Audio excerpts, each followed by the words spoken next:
Biden said he approved every clemency request and pardon signed using the Autopen, which included clemency and commutation actions related to 2,500 nonviolent drug offenders during his final days in office.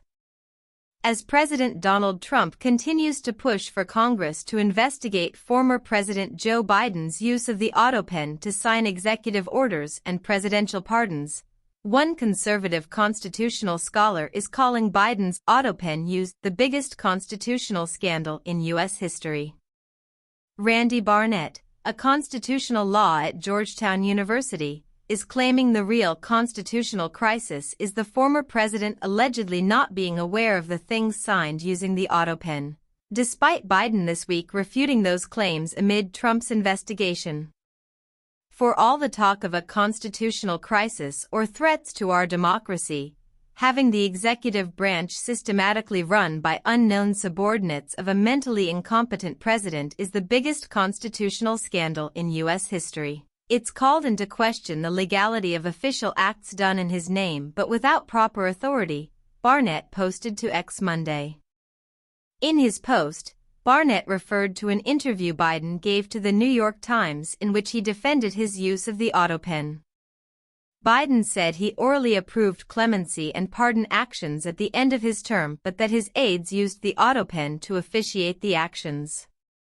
Biden said during the interview with the Times that he approved every clemency request and pardon signed using the Autopen, which included clemency and commutation actions related to 2,500 nonviolent drug offenders during his final days in office.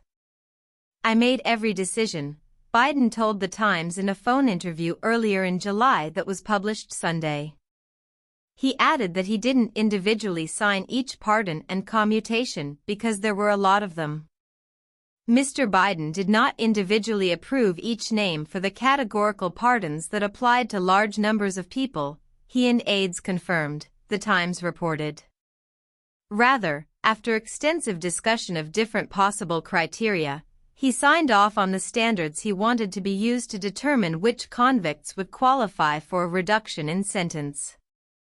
Just hours before Trump took office in January, Biden issued preemptive pardons to Dr. Anthony Fauci, former Joint Chiefs of Staff Mark Milley, members of his family and members of the January 6, 2021, Select Committee, fearing Trump would seek political retribution against them. Many presidents in the past, including Trump, have employed the Autopen. Even the congressman leading the probe into Biden's cognitive state during his presidency and his use of the Autopen, Representative James Comer, Republican Kentucky, has himself used digital signatures during the investigation, according to reporting from NBC News.